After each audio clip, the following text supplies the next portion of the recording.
What's up, guys? So, today I'm going to talk a bit about the upcoming NASCAR season, my thoughts on all the new stuff with the next gen car, and a couple of other things. So, let's let's start off with the next gen car. That's the biggest thing coming this year.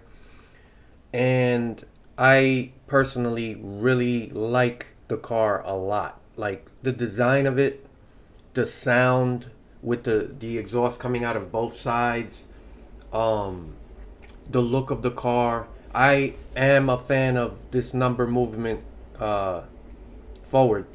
I think it looks great. I think it gives the Cup Series just a little bit of like its own little style. And you're gonna see some schemes that don't look good, but you're gonna see schemes that the designers who know what they're doing are gonna maximize it. This looks amazing, and you're gonna be able to read this a lot clearer on TV or from the stands. This is perfect placement of a sponsor. The only thing I would do to change anything on this car, which is one of the best paint schemes. Look, you could see the painted bricks here, like on at the actual Tootsies, and this is in Tennessee, I believe. So in Nashville, the only change I would make is to paint the wheels white. I really hope that some of these guys incorporate painted wheels or different colored wheels on the schemes, but I like a lot of things about this car, right? So before I get to the big news where they, increase the horsepower and with the smaller rear spoiler package, so people have asked me what do I think of the number placement and the single lug. The number placement, I am a fan of it. Now, some people are neutral. Some people will say, well, I don't like it, but it is what it is. I actually like it. And like I said, it really comes down to the designs of the car, of the people who, if you come up with a good design, it's going to be a fucking home run. This looks amazing. Um, and the number placement is perfect. I like it. And I think that even people who don't like it, I think by the midway point of the year when they get used to it, they'll probably stop complaining. Yeah, you're always going to have a handful of people that no matter what, they're just going to cry about it forever. I think a lot of people who are not fans of it are just going to get used to it, and it's just not going to be a big deal. And in a way, I kind of feel the same about the single lug. You're going to have people complain. To me, it's not that big a deal. This isn't going to make or break the race experience. I get it where people are like, well, there was a little more skill involved and this and that. There's skill involved in everything. Even this one lug thing, we don't know what issues are going to pop up. We haven't seen these cars put to the test under race conditions. Um, so, this doesn't bother me. And in fact, I like this because think about how many times, and I know this is something where people are going to say, well, it's part of racing and that makes it cool. But I mean, how many times have you seen somebody having a good run or something and they have to come back to the pits because they have a loose wheel? This really should, I don't want to say completely, but virtually eliminate, loose wheel conditions. It's a safety thing, right? So if it's safer for the drivers, I'm all for it. I think that what you lose compared to what you gain, this is a net positive, in my opinion. And a lot of times you'll have a good race or somebody who's really having a good run, and their day is ruined over a loose wheel. And I'm okay with this. I really am. I think people are going to get used to it. It's not a big deal to me, and it's not really on my radar in terms of like, oh my God, this is a big problem. Uh, so I like it. The look of the car, everything. So now let's talk a little bit about the more important stuff, which is the race package. We have no idea how these cars are going to really race because, in my opinion, NASCAR kind of dropped the ball, not letting drivers really get used to this car under race conditions. We don't know what these cars are going to race like, right? When they are balls to the wall, competing. And it's gonna be a kind of learn as you go. And I'm not a big fan of that kind of approach by NASCAR. It's like, you got the Daytona 500 coming. You got, uh, it's just, I don't know, man. Not knowing, not having a good idea of what's gonna happen. I wouldn't gamble like that. And I honestly thought NASCAR would at least have some mini sprint races, right? Just to put these cars to their through their paces, and then have that driver feedback tell them, okay, listen, a 30 lap run at Charlotte, balls to the wall, racing hard against each other. Then that's when they're gonna know, okay, how does this car race? Is it hard to pass? How is the dirty air effect on this particular car? Um, you're not going to know any of that. These single car runs that they've been doing, it's really just a shakedown of the car. There's nothing you're going to learn as far as how these cars are going to race. It's just, they've been able to work out a few kinks, like with the twitchy steering. They seem to have kind of gotten that under control. The car was really too hot for the drivers, and they made a few adjustments, and they're going in the right direction. But we don't know what's going to happen in a full green flag run under race conditions. And I get it. These cars are expensive. There's not a lot of them right now, and to risk wrecking cars, it's not something you want to do. But to me, you have to. We've already seen a few wrecks. Tyler Reddick, Austin Dillon, a couple of other guys. You want to know what happens in race conditions, and if you end up wrecking a couple of cars, and it's just, to me, it's the cost of doing business. It's the cost of development. And you really need that information. It's a big risk just throwing these cars out there and just keeping your fingers crossed. If it turns out that the racing isn't good, it's going to snowball, right? I'm really rooting for this car. There's a lot that I like about it. It does have a feel of more of a modern day stock car, like a car that you could buy.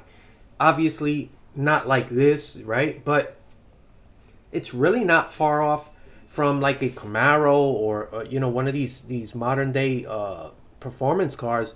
I have a 2015 Dodge Challenger, and I'm pushing 550 horsepower, which is ironically the package that they were going to go ahead with this car to promote pack racing. And that's my biggest issue with NASCAR at the moment. The mentality of what are they really trying to do here? And there was a slight moment where I honestly thought NASCAR finally understood that what they've been trying to do since 2018 and push further and further into pack racing everywhere was the wrong move. And I was one of the few people that actually came out really strong against that whole idea after that 2018 All-Star race. There's a lot of people in the community that were screaming about how awesome that All-Star race was and how we need this everywhere and baby Daytona this, baby Daytona that. And I knew it wasn't going to work. I knew that going in that direction was not a good thing. And we have gotten some really bad racing. Not everywhere. We've had some good races as well, but for the most part, at the tracks where we used to get really good racing, it just got worse. And I'm not blaming everything on the package, because even before that 2018 stuff, the racing was already kind of not that good. But NASCAR just doubled down on this pack racing mentality. And what really gets to me more than anything is that, where did this idea of pack racing start, where it was like, wow, we need this everywhere. This is actually good racing. Manipulating the product so that you have these cars closer together. To me, it makes no sense. That there's nothing about competition in that. It's just manufactured.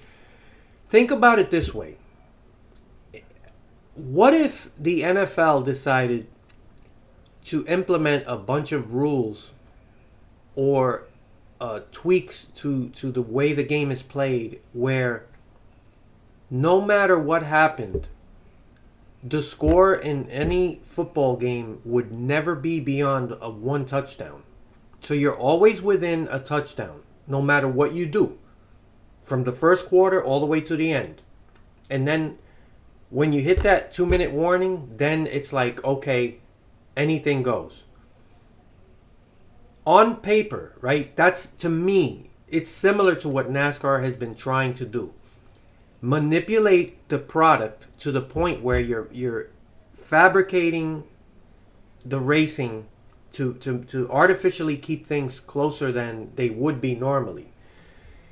And of course, if you tried to do something like that in football, people would go apeshit, because, and rightfully so, because it's a sport.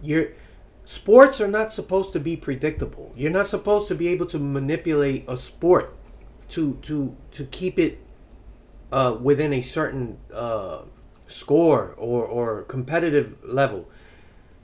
You don't know. You're not supposed to know what's going to happen when you watch a sporting event.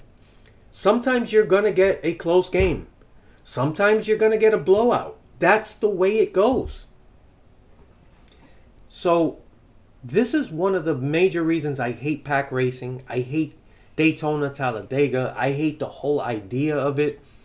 These race packages that where NASCAR is trying to make these cars not be able to get away from each other or pass. You know, like, they want to pass, but the way they're manipulating the racing, it just, you can't have one thing without the other. And this is why you have what you have. Old school racing was off throttle, mechanical grip. It's more in the driver's hands. And this is what I actually thought NASCAR was trying to go back to when they first developed this car. And they even said all the right things. They weren't talking about pack racing. They weren't talking about changing Atlanta, which I'm going to talk about in a minute. It was like, hey, we're going to put this back in the driver's hands. Remember that? So NASCAR is very confused right now, or their message is very confusing to the public. And my question to NASCAR is this, and I would hope that the answer is sport, but what are you trying to be? You're trying to be entertainment, or you're trying to be a sport? And it just feels to me like every decision they make is geared towards entertainment. And there's people out there who will tell you right now, it's already entertainment. Or it's this is the horse is out the barn already. I don't believe that. Like, if I ever get to the point where I feel like NASCAR is just pure entertainment and it's not a sport anymore, I don't see myself just continuing to watch every week. And I'm a diehard. So in spite of all of these issues with the race packages and the pack racing garbage, in spite of all that, I have hung in there with NASCAR. I'm diehard, and I'm like, more of a glass half full. trying to find the positives, still finding something to enjoy out of it. But NASCAR keeps doing everything in their power to kind of throw cold water on all of that excitement. And I think it's a shame because when you think of NASCAR historically, you think of the France family, right? Who is the creator of NASCAR. You got Richard Petty, you got Earnhardt, you got Pearson, you got Yarborough, all these great names from the past, people that came up in the golden era, and blood, sweat, and tears, and all the owners and all the people involved, including, like I said, the France family, right? Bill France, Bill France Jr. Their vision and their efforts were all geared towards pushing NASCAR to the mainstream, to have it respected as a sport. And when I look at all that history and all of these great names from the past who worked so hard to get NASCAR to where it is today, right? In spite of whatever negativities people have of NASCAR, NASCAR compared to those times, right? The 60s, the 70s, the 80s, it's like it was a long, difficult charge forward to get NASCAR to where it became, right? So then you had the 2000s, and NASCAR was at its peak, and a lot of things happened, and it's been just going down since then. But when I look at all that hard work and I see all these great names and all the effort they put into elevating NASCAR to being recognized worldwide as a legitimate sport, and to see where NASCAR has been going in the past 15 years, it's a shame. And it's like they're purposely shooting themselves in the foot, and for what? Now I could tell you right off the bat it's for money, but you can still generate interest and profitability as a sport. And like I said, could you imagine the NFL trying to manufacture the football games so that they're always within a touchdown no matter what point in the game? That you don't have a blowout, that each team, it's just a back and forth until the end. And it's like, that would never work. That wouldn't work in baseball. It wouldn't work in basketball. It wouldn't work in football. It wouldn't work in any sport, because that's what sports is about. Sometimes you get a blowout. This mentality that you can't have blowouts in racing is the stupidest thing I've ever heard. And that's what NASCAR's been trying to get away from. It's like, oh, we can't have like only 10 cars on the lead lap and these long green flag runs. Well, NASCAR has also made some decisions that I like, right? It hasn't all been bad. A lot of people hate the stage races. I like the stage racing, I should say. The stages. I like it. Because I remember when, you had these super long green flag runs where almost the entire field is down a lap. And I like stages for many reasons. And you get more restarts. You get more chances to come in, pit, strategize, work on the car. How many times have you seen guys struggling and then after a couple of pit stops, they're actually competitive? That is exciting during a race. These points for these stages are important. And they're not just points that are just like for trivial stuff. It's racing. I think that Martinsville race this fall during the playoffs was fantastic. And one of the things that I walked away from and a lot of people noticed is like, the stage racing was exciting. It wasn't just about the leaders. It was about all these, where everybody was running during these stages. And it was like fantastic. And to me, everything that NASCAR was hoping to achieve with the stages actually worked. So, we can all criticize NASCAR, but sometimes they do something right. I'm not telling you the stage races are perfect, but I'd rather have these stages in these races than not have them. And I like the stages. Another thing NASCAR has done, it's been a long time now, so it's not new, is the playoffs. Now, a lot of people hate the playoffs. I like a playoff system, and I'll tell you why, but I also hate the way NASCAR does it. The playoffs, to me, is a no-brainer. Every legitimate sport has a playoff system of some kind. For NASCAR to not have had it, I was never a fan of that. And people do tend to think everything was better, in the old days. Not everything was better. Some things, having a champion with several races left, or guy, it just, I don't know. To me, every legitimate sport has to have a playoff system of some kind. Even college football, which I've always followed, and I was glad when they came up with a playoff system, and now they're talking about expanding it. Now, having only 4 teams in the playoffs is not enough. So I would like them to go to at least 8 teams, right? I don't want to go beyond that, but 8 teams to me is perfect. In NASCAR has kind of gone the opposite way. They took a playoff system that to me was really good in the beginning, and they watered it down. You had 10 guys make it. It was prestigious. It was harder to get in. Less guys. And they just added more and more people. Now you got 16 guys. That's almost half the field. Okay? It's not as prestigious. It's not as special to make it. Remember when they had the 10 drivers at the end of the regular season and they all had that big photo? Because it was a big deal. You see that now and it's a joke. It's like half the field is there.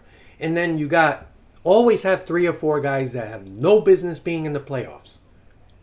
Because of this stupid winning you're in thing. To me, that's a gimmick. There are many reasons you can win a race. I would never take credit away from anyone for a win, right? A win is a win. It's hard to come by. And you do need some luck no matter what. So I'm not here to take away any credit from anyone for winning a race, right? But the idea that you can have a shitty season and just win a race and you're in the playoffs is a fucking joke. So once again, NASCAR doing things that are gimmicky, that take away that credibility as a sport. And every year we see 2 or 3 guys that have no business competing for a championship. And one year, Ryan Newman almost won. He came close to winning a championship. Okay? He was very close. And at the end of the day, think about what would have happened had he actually accomplished that. People would be like, what the fuck? This guy had no business being in the playoff. And actually, to be honest with you, of all these years that we've seen and all these drivers that have no business being in the playoffs, Ryan Newman was actually a solid driver, right? I'm not saying he was, deserved to compete for a championship, but I think of all the guys we've seen through the years, I'm talking about the guys in the back. I'm not talking about the front runners, but he's probably the most deserving, right? So that wasn't as bad as you might think, but still, I would cut the playoff system down to 8 cars. Call it the Great 8. Really hard to get in. You got the top 8 guys. No winning you're in bullshit. It's going to be the top 8 guys by points, right? Because you earn it throughout the year. You can't have a mediocre fucking year and then win one race, right? Or get lucky. Especially with these plate tracks. Anybody can win. And then you're just in. You had McDowell. McDowell actually had a good season for him, right? For a guy like that and a team like that, I think they had a fantastic year. They tailed off at the end, but if you look at the first like 10 races, including of course the Daytona 500, they fucking ran like way over their heads, and they had a great year. So congrats to them, but that wasn't a playoff team. And you got all these other guys. It's just they watered it down. Cut it back down. Now, if you can't make it 8 teams, maybe NASCAR's just, the number 10 is like really cool. It's something that just feels right. I could live with 10 again, right? Go back to 10. You can't have this many people in the playoffs. And for NASCAR not to grasp that concept, not to understand they're watering down their own product, I don't know what these people are thinking, what's in their process. The decisions they're making make no sense at times, and it's like, this is why I ask, what are you trying to be? Are you going to be a sport, or are you going to be entertainment? And I definitely want them to be a sport. I don't want manipulated racing. I want it to be about mechanical grip, off throttle racing. Put these cars back in the driver's hands, and the adjustments made by the crew and the crew chief. Like, there's so much more to NASCAR, but now it's all dwindled down to just hold the throttle wide open, and it's just the worst thing NASCAR's ever done is just push for more of this pack racing garbage. So let's move on from that, right? NASCAR recently announced that they're going to go with a 670 horsepower package and a shorter spoiler in the back. So that is definitely a big step in the right direction. Maybe that signals that in a way they are kind of waking up and realizing this is, going to produce better racing, but we're not going to know till they're actually racing. And like I said, they haven't raced. They haven't even done, they did a couple of mock race runs, but that wasn't, they weren't really racing each other. It wasn't like, hey, just fucking go for it. So we don't know. But it is a big step in the right direction. I know a lot of people are celebrating. I'm not ready to pop the champagne yet and celebrate. I want to see what happens. Maybe 670 is not enough.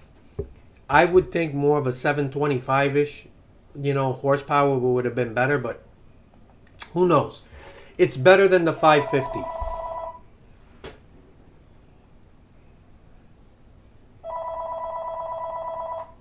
All right. So, it's a big step in the right direction, but I'm going to wait and see before I celebrate that. But it's a good decision going forward, and hopefully they keep their mind open to continuing in that direction until at least we know these guys are not wide open throttle. They should not be wide open and on any track outside of Daytona and Talladega, and of course now this fucking Atlanta shit, which I'll talk about next. But yeah, I like the package, but I'm not ready to celebrate like a lot of people. And a lot of the people celebrating right now, they were some of those people that were screaming about how awesome that 2018 All-Star race was and how, this was a great thing for NASCAR. And now you see, it's a disaster. But moving on from that, let's get to this thing with, hold on a second.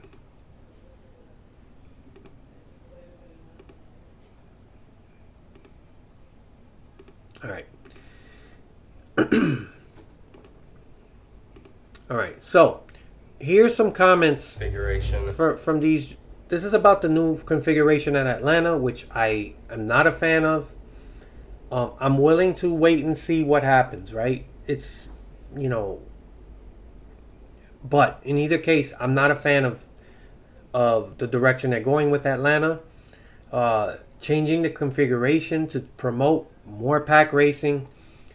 So they are gonna have, I believe, the 550 package there because they want this conga line that they think is exciting.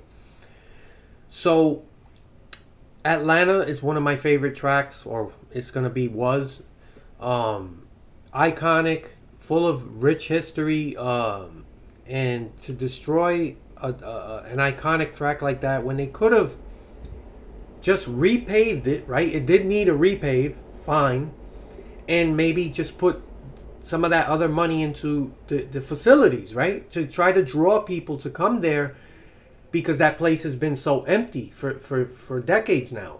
So maybe take some of the seats out, invest into the overall facilities and make it exciting. Like a lot of these other new racetracks have all of these other cool features about these tracks that make it exciting for fans to come and watch a race. But instead, they just said, well, we'll reconfigure the track and we're just going to turn this into some fucking crazy experiment. So I don't like that direction, and I hope I'm wrong. I hope it turns out to be some good racing, but I don't know. So here's a video with the thoughts of the NASCAR drivers, right? And what they think of this direction. This is actually an older video, but it fits with what I'm talking about. So all the talk this week has been about the reconfiguration and the changes that are going to be made here. What are your thoughts on that? And were you ever approached with any feedback? I was never personally asked, but I also don't really want to be asked. I don't feel like, for my opinion, it's not my job, and you know, like just whatever it is, you know. At the end of the day, like I'm not sure why it's such a big deal. Like if they want to repave it and redo it, repave it, redo it. Like works for me, you know. So I don't have much of a preference on it, and you know, I'm gonna come back here as long as they have the opportunity and try to win and compete at a high level, regardless of whether we race on the big track or in a parking lot out back. So it doesn't matter to me. What are your thoughts on the reconfiguration? I don't think it's very good. You know, I think the proper thing to do would probably be to build a short track. The cheapest thing to do is probably just leave the walls where they are and hope for the best. So, you know, I don't think that worked out well for Texas. I don't think it worked out well for Bristol. I don't think it worked out well for Kentucky.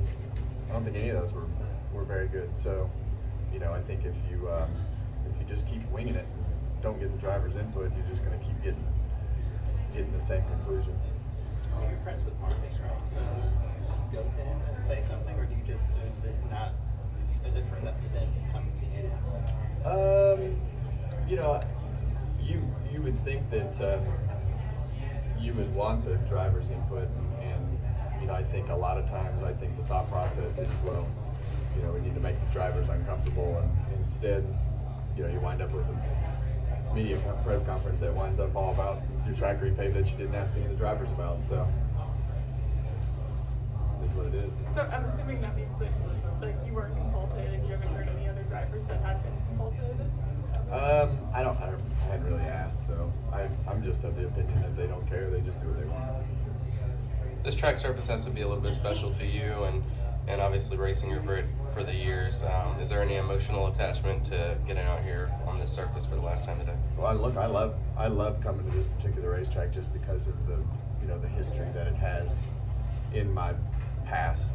You know, and I think obviously when you look back at the first win. all right, look, I'm not going to play the whole thing. I'm just going to skim through it, but I wanted you to see something. Now, you notice a huge black and white difference between two drivers, right? You got Kevin Harvick, who I don't like. In fact, there's other drivers in this video. You got Kyle Busch here, who, man, he almost looks like something created in a video game, and it's just a horrible. Okay, I'm gonna leave it there. You got Hamlin, another guy I don't like. So I hate these guys. Like, these are the drivers I hate the most. And they all have something in common, and I want you to see. And I hate. And the changes that are going to be made here. All right, hold on. You want pack racing too wide. Who's going to pass? Where are the lanes going to go?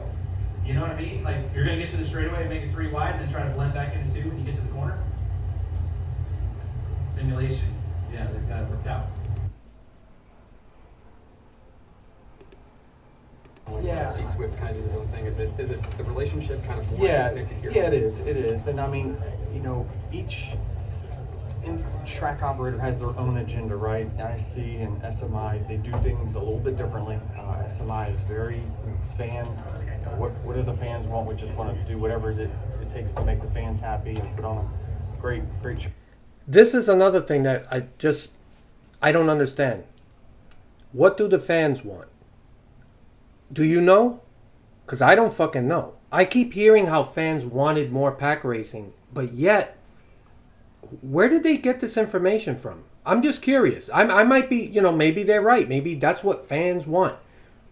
Everywhere I look, I see people who think the way I do. They don't want to see more of this wide open throttle garbage. So, it's like they're just pushing a bullshit narrative just to hope that people just go along with it. But I'm like, who are all these fucking fans that want to see this? I keep hearing about it. I've been hearing about it for years now. Where's this fucking whole congregation of fans that are screaming for, like, give us more pack racing? Where are they?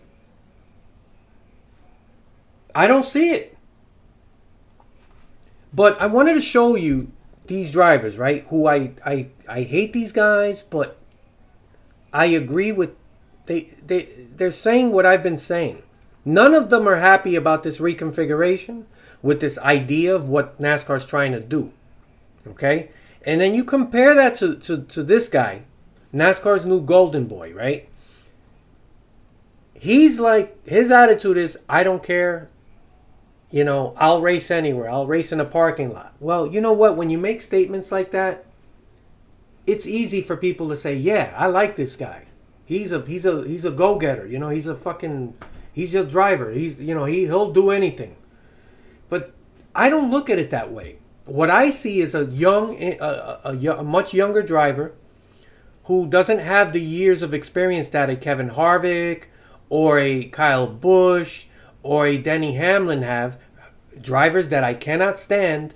But notice that the veterans are open. They're just coming out and they're letting you know this doesn't make sense. They don't like this. And they're critical. Where the younger drivers are more like, they have this I don't care attitude. And that's part of it is because of their youth. And the other part is, well, this guy is currently NASCAR's #1 golden boy, right? Because Dale Jr. is not racing anymore. So he's taken over as the #1 most popular, the golden boy. So, one, he's young, okay? And he's popular. And he doesn't want to say something that's going to upset NASCAR. The days of, remember the old boys have at it years ago? That NASCAR was like, we're not going to police these guys. We're going to let them be themselves. And, boys have at it. That lasted like for a year. And they went back to policing everything and telling drivers that, not, or if not telling them, sort of hinting, don't badmouth the product. So this guy fits right into that. Right? This is what NASCAR wants. A guy who says, that's not my business. I don't care. I'll race anywhere. It's not for me. But the veterans, they're telling you straight up, this is stupid. It doesn't make sense. What is NASCAR doing? And they're doing it in a way that's, they're biting their tongue, right? Because they're not coming straight out. Years ago, Kyle Busch would have been like, this is fucking stupid. But he's doing it still, but he's more reserved now because he's like he knows. So he's tiptoeing, but the veterans are all in agreement. This is a stupid decision. So you got that, and then you compare that to guys like this who are young. These guys They have an I don't care attitude. And, and I see people praising this guy like, oh, well, yeah, he doesn't care. He'll race anywhere. I don't look at it that way. I just look at it as a guy who, one, doesn't want to risk losing his popularity or getting on NASCAR's bad side, and also a guy who's young doesn't really understand the long-term effects, right? Where these veterans know, they've seen it. And Kevin Harvick said it. He brought up Kentucky, he brought up Texas, that NASCAR has already made mistakes by the way they've gone about reconfiguring certain tracks. And they're not learning from the past. They're just doubling down on bad ideas. And this is one of the reasons I hate this fucking reconfiguration. It didn't need it. We used to get great racing. Why is the racing not as good anymore? It's the package. Fix the package. You don't have to reconfigure these racetracks where you used to have great racing. The more they've pushed for wide open throttle racing, the racing has gotten worse. So, fix the package. Make it where you have to lift in the corners and the racing will be better. But instead of focusing on the package, they doubled down on a bad idea and they just said, well, let's just reconfigure the tracks so that it fits this garbage pack racing that we're trying to promote. Because fans want it. Again, who are these fans that they're always talking about? I'm sure there's some people out there who think it's an awesome idea, but for the most part, I'm hearing a lot of negative shit from fans who are like, we don't want this, where we've already watched how the racing has gotten worse because of this push for this style of racing.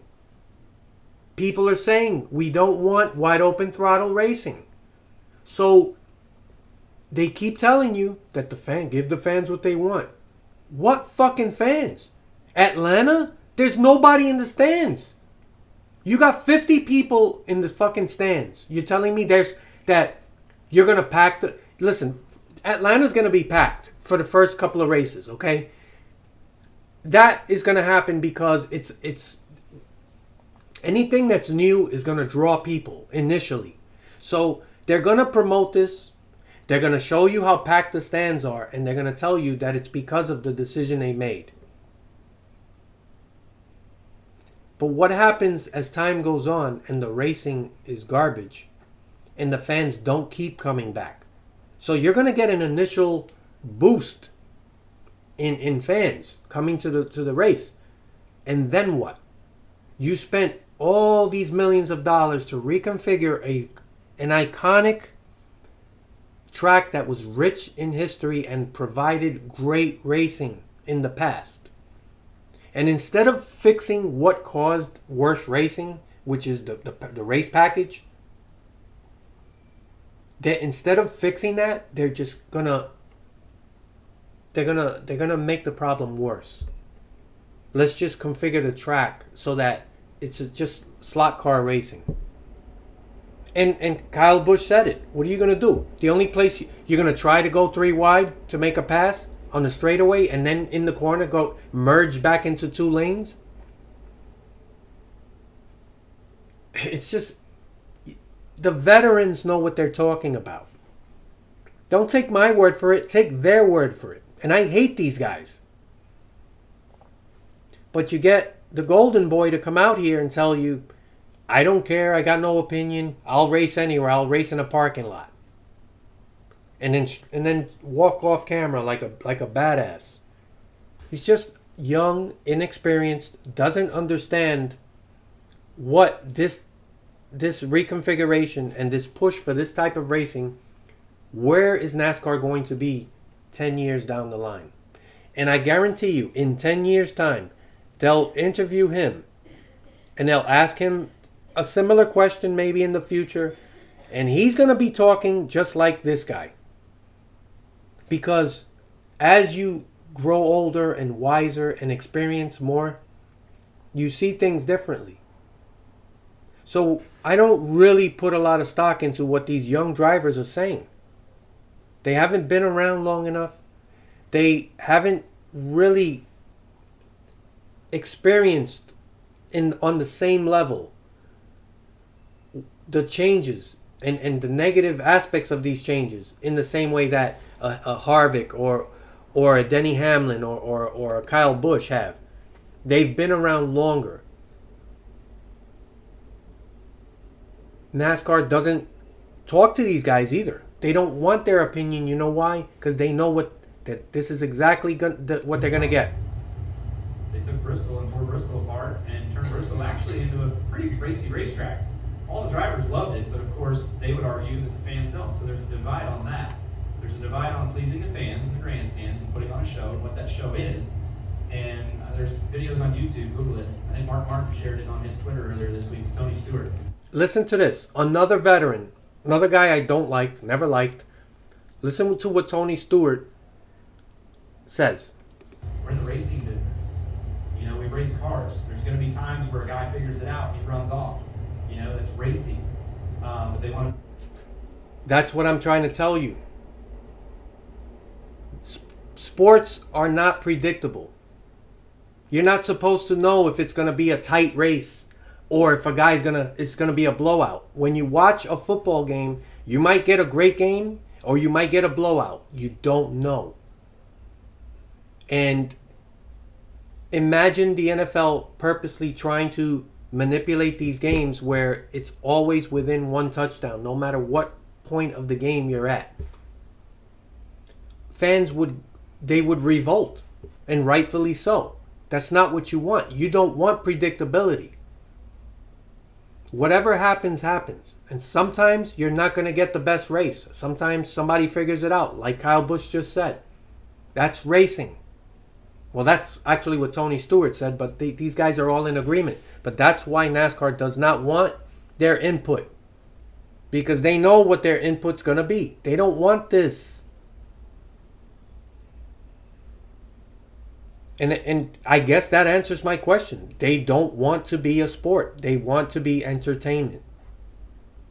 But if you look at what they've been doing in recent years and the fans' complaints, this is, again, who are all these fans that they're trying to appease?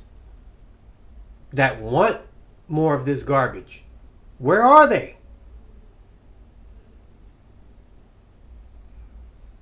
It's just, I don't get it. I don't get it. But those are my thoughts. I'm going to keep an open mind. Nobody knows what's going to happen at Atlanta. Nobody knows what's going to happen at any of these tracks because NASCAR hasn't done real testing. I'm talking about race condition testing. They're just flying by the seat of their pants and they're just going to hope for the best. And you know what? There's a chance that the racing may end up being pretty good. This decision to go with 670 horsepower and a shorter spoiler, great, big step in the right direction. But there's a lot more to the way these cars race than just horsepower and a spoiler. You got the front spoiler, the splitter. You have the ride height. You know, in the older days, the cars were a little bit higher up off the ground. And I'm not talking by a lot, but adding an inch of ride height completely changes the way these cars handle.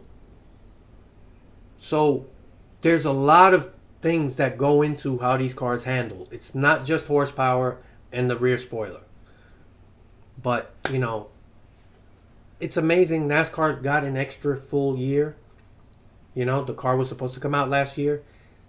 But what have they done with that year? Like I said, they've had like a couple of mock race runs, not full out racing. You're not going to know anything.